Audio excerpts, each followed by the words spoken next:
최근 KF-21에 대한 소식이 오랜만에 전해졌습니다. 순조로운 개발이 진행되고 있는 KF-21은 어느새 소식이 들려올 때마다 외국에서 먼저 반응하고 있는데요. 이번에는 아예 폴란드에서 먼저 입을 뗐었죠. 폴란드 국영방산 그룹의 수장 세바스찬 흐바위크가 직접 한국을 찾아 KF-21 프로젝트에 참여하고 싶다는 의사를 밝혔다고 전해드렸었는데요. 한국은 이에 호응하듯 경납부에서 각종 무장을 장착하는 영상을 공개하고 추후의 개발 일정도 일부 공개했습니다. 한편 인니는 폴란드의 입장이 발표된 직후부터 격한 반응을 보이더니 급기야는 부랴부랴 분담금 납부 일정을 확정해주겠다며 한국에게 애걸복걸하기 시작했습니다. 그러나 이들의 속내는 예나 지금이나 하는 말과는 딴판인데요. 바로 같은 날에만 해도 인도네시아 언론에서는 KF-21 대신 살 수 있는 다른 전투기들을 언급하면서 얌체짓을 하고 있었습니다.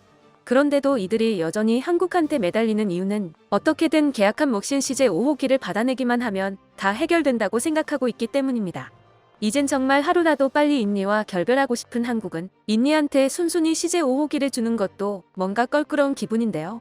어쩌면 한국이 인니의 큰 그림에 말려 들어간 것이 아닌가 하는 불길한 예측이 조심스레 나오고 있는 상황입니다. 자세한 내막을 함께 알아보겠습니다. 카이의 엔지니어 여러 사람이 KF-21로 보이는 전투기의 하부에 쪼그려 앉아 길쭉한 미사일을 장착하고 있습니다. 유압잭으로 조금씩 들어 올리면서 엔지니어들이 각 결합부마다 한 명씩 붙어 결합 상태를 확인합니다. KF-21 CJ4호기의 반매림 무장창에 미티어 중거리 공대공 미사일의 시험탄을 장착하는 모습을 공개한 것입니다. 이어서 아이리스트 단거리 공대공 미사일의 장착 장면 역시 공개했는데요. 주위 끝에 하드포인트에 장착되어 있는 전용 발사 레일에 미사일을 고정하고 배선을 연결하고 렌치로 조이는 모습이 담겼습니다. 마지막으로는 내부에 매립되어 있는 기총을 장전하는 모습이 담겼습니다. 공개 행사인 만큼 전용 장비를 이용해 자동 장전을 하지 않고 엔지니어들이 직접 말뚝만한 탄환을 한 발씩 집어넣는 장면을 보여줬습니다. 지난 7일 폴란드는 직접 한국의 KF-21 프로젝트에 참여하고 싶다는 의사를 전달했습니다. 현재 시제기인 블럭제로는 사실상 거의 마무리된 상태고 지난 3월과 4월에는 미티어 공대공 미사일과 아이리스트의 공대공 미사일의 시험 발사가 각각 성공한 만큼 공대공 전투 능력을 목표로 하는 블럭1 개발도 막바지 단계입니다. 현재 여기에 공대지 전투 능력을 추가하고 5세대 전투기로 거듭나는 블럭2 개발 사업까지는 확정된 상태, 완전한 멀티롤 전투기로서 5.5세대 이상급 스펙을 목표로 개발하는 블럭3가 검토 중이죠. 블럭1까지의 성공이 거의 확실해진 만큼 폴란드가 프로젝트에 참여하게 되면 블럭2부터가 될 것으로 보이는데요. 이미 대규모 방산 거래로 한국의 새로운 혈맹이 된 폴란드의 합류가 한국 입장에서는 매우 반가운 상황입니다.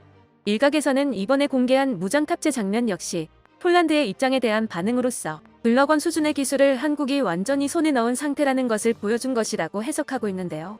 우리와 함께하게 된다면 5세대 전투기의 개발에 합류하는 것을 의미한다고 알려준 것이라고 본 겁니다. 한국은 직후 KF-21의 추후 개발 계획에 대한 정보도 일부 공개했는데요. 이미 알려진 대로 이번 달 안에 전투 적합용 판정을 취득하고 다음 달에는 CJ5호기의 최초 비행이 이루어질 예정이라고 합니다. 이어서 하반기에 접어들면 전투행동 반경 확대에 필수적인 기능인 공중 금유 시험을 진행한다고 하는데요. 올해 안에 구체적인 양산 계획의 승인이 떨어지고 나면 내년부터는 본격적으로 양산에 들어간다고 하죠. 숨가쁜 일정이 아닐 수 없는데요. 이 일정에 대해서 반응을 내비친 국가는 의외로 폴란드가 아니라 인니였습니다. 개발 분담금 문제를 지긋지긋하게도 끌어온 인니. 계약상 이들은 블럭 제로 1대, 블럭1 50대를 구매하게 되어 있는데요. 그 조건은 블럭1까지의 개발에 금전적 지원을 제공할 것이었죠. 하지만 모두가 알다시피 이들이 낸 돈은 세 발의 피라고 하기에도 민망한 수준이고 한국은 혼자 힘으로 블럭1을 완성시켰습니다. 인니는 한국이 개발에 성공할 것이라는 확신이 없어서 한국이 제대로 된 전투기를 만들어내는지 확인하고 나서 돈을 지불하려고 간을 보고 있었다는 것이 공공연한 사실인데요. 그런데 KF-21이 하늘을 가르고 초음속을 돌파하고 공대공 전투 성능을 증명할 때까지도 인니는 분담금을 제대로 내놓지 않았습니다. 그간 한국을 믿지 않고 F-15EX나 라팔 등 다른 전투기들을 신나게 쇼핑한 탓일 수도 있죠. 그러다가 이번 폴란드의 참여 선언이 나오면서 일각에서 폴란드의 참여 조건으로 인니가 미납한 분담금을 대납해주는 것을 걸면 어떻겠냐는 말이 나오자 인니는 발등에 불이 떨어졌는데요. 인도네시아 군사 매체들은 폴란드 관련 소식이 보도되자마자 인도네시아와 한국은 여전히 협력 중이며 납부한 분담금이 적기는 해도 한국은 이를 인니의 사업 참여 의지로 받아들이고 있다면서 인니를 무시하고 사업을 진행하지 말라는 투의 보도를 일제히 내보냈습니다. 한국 입장에서는 어처구니가 없는 노릇이죠. 인니가 여태 납부한 금액은 인니가 한국연구원에 상주시키고 있는 기술자들한테 월급과 밥값 내주면 딱히 남지도 않을 정도로 푼돈입니다. 그걸 가지고 주장할 권리가 따로 있지, 양심이 있다면 못할 소리를 뻔뻔하게 하고 있는 것입니다. 이들이 이렇게 반응한 것은 내달 최초 비행이 예정된 CJ5호기가 바로 인니로 넘어가는 한때의 블럭 제로기 때문입니다. 인니는 이번 일정 발표 뒤에 나름 파격적인 입장 표명을 했습니다. 내달인 6월 말까지 자녀 분담금에 대한 세부적인 납부 일정을 짜서 한국에 통보하겠다고 밝힌 것입니다. 얼마 전 방사청은 경남 사천 카이 본사에서 열린 기자간담회에서 인도네시아가 6월 말까지 잔액에 대한 납부 계획을 대한민국으로 통보하겠다고 약속했다고 말했습니다. 그러면서 한국 측 전투기 사업단장이 조만간 인도네시아에서 국방부 고위인사와 만나 분담금 납부 계획의 구체적인 내용을 협의할 예정이라고 설명했습니다. 그는 인도네시아의 재정적 부담이 클 것이라면서도 지금 보여주고 있는 반응이나 모습은 다소 긍정적이라고 밝혔습니다. 한국에게 폴란드라는 대안이 생겨버린 상황에서 인니는 블럭원 계약분이라도 제대로 받으려면 한국에게 조금이라도 잘 보여야 합니다. 한국이 여태 인니에 무례하기 짝이 없는 태도에도 명목상으로나마 함께해온 것은 인니가 아무리 더럽고 치사하게 굴어도 없는 것보다는 있는 편이 더 좋았기 때문입니다. 인니가 아니라 누구라도 좋았던 것이죠.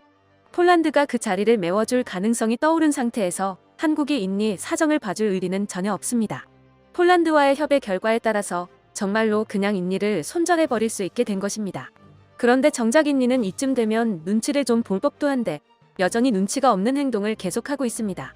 이는 이번 이슈 전후로 나온 인도네시아 언론 보도 몇 가지만 봐도 알 수 있습니다. 한 기사에서는 러시아가 인도네시아의 수호이 57 전투기의 공동 생산을 요청했다는 내용을 다루고 있습니다. 이 내용에 따르면 인도네시아는 5세대 전투기를 확보하기 위해 KF-21 프로젝트에 남아있는 것인데 러시아가 만약 수호이 57의 생산을 인니와 함께하게 된다면 KF-21을 구매할 필요가 없어진다고 하는데요. 아무리 인도네시아가 제3세계를 표방한다지만 서방 전체가 제재를 가하고 있는 러시아에 붙어서 KF-21을 버티겠다는 주장은 현실성이 너무 부족합니다. 그러니 이 기사는 그냥 인니가 자신들한테는 대안이 있으니 아쉬운 것은 한국이 아니냐는 말을 하고 싶은 것입니다. 비슷한 내용을 다룬 기사가 또 있었습니다. 여기서는 인도네시아가 라파를 구매했지만 KF-21을 버리지는 않을 것이라고 한국이 믿고 있다는 주장을 펼치고 있습니다. 생각해보면 이런 생각이 틀리지는 않습니다. 앞서 언급했듯 인니는 5세대 전투기 확보가 목적이기 때문에 5세대로 발전할 가능성이 있는 KF-21은 라팔과는 별개의 카테고리로 봐야 합니다. 하지만 괘씸한 점은 마치 한국이 아쉬워한다는 뉘앙스를 띠고 있다는 점이죠. 한국은 기여한 바도 없으면서 발목만 잡는 인니가 그만 좀 사업에서 빠져줬으면 좋겠습니다. 인니가 앞으로도 라팔만 써준다면 한국은 인니 주변 동남아 국가들에게 더 성능이 좋은 KF-21을 팔면 되는 일입니다. 그러면 눈앞이 깜깜해지는 건 인니뿐이죠. 한편 KF-21 프로젝트의 총 구매 비용을 들먹이면서 이 값이면 F-35를 80대 살 수 있다면서 아예 사업의 근간 자체를 저격하는 기사도 올라왔습니다. 이는 정말로 문외한이 쓴 것이 아닌가 하는 수준이었는데요. 일단 첫째, 인니가 낸 분담금으로는 F-35를 딱 2대 살 수 있습니다. 그것도 그냥 깡통 기체 가격만 따졌을 때고 F-35 특유의 천문학적인 운용 비용은 계산하지도 않았습니다. 둘째, 만에 하나 인니가 더 많은 분담금을 냈었다고 하더라도 인니는 F-35를 가질 수가 없습니다. 미국은 F-35 수출을 마치 친밀감의 표시와 같은 의미로 이용합니다.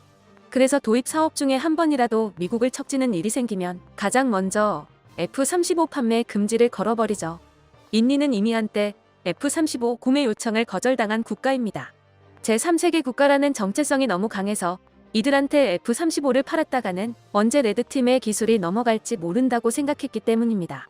앞서 언급된 수호이 57 공동 생산제 역시 미국이 F-35 수출을 거절하자마자 러시아가 먼저 접근해서 말을 꺼낸 것이었습니다. 심지어 이 제안을 솔깃해했던 나라에게 F-35가 들어갈 턱이 없습니다. 어차피 가지지도 못할 F-35를 단위로 사업 비용을 계산한다는 것 자체가 의도가 뻔히 보여서 가소로울 지경이죠. 마지막 셋째로 비교적 한국은 딱히 비싼 돈 들여서 KF-21을 개발하고 있는 것이 아닙니다. KF-21의 개발비는 약 8조 원, F-35의 경우 수정 개발비가 45조에 달합니다. 시장 경쟁의 대상은 아니지만 성능으로 자주 비교당하게 될 F22의 경우에는 70조에 육박하죠. 수호의 57의 경우 11조이며 눈을 조금 낮춰 4.5세대, 경쟁 기체인 라팔의 경우 복잡한 사정에 의해 65조의 개발비가 들었습니다. F35 80대분의 개발비는 오히려 한국이 얼마나 대단한 성취를 이뤘는지 확인해주고 있는 것입니다. 이처럼 인니는 연일 신경을 긁는 언론 보도로 잘해도 모자랄 판국에 한국의 화만 돋구고 있습니다. 지금도 어디선가 KF21 이야기만 나오면 가장 먼저 들리는 이야기가 인니 국기를 뒤집으라는 반응인데도 말이죠. 아마 이대로라면 조만간에 정말로 인니 국기를 뒤집어 폴란드 국기가 태극기 옆에 나란히 박히는 날이 올지도 모르겠습니다. 끝까지 시청해주셔서 감사합니다. 도움이 되셨다면 좋아요를, 다른 이야기도 궁금하시면 구독을 눌러주세요.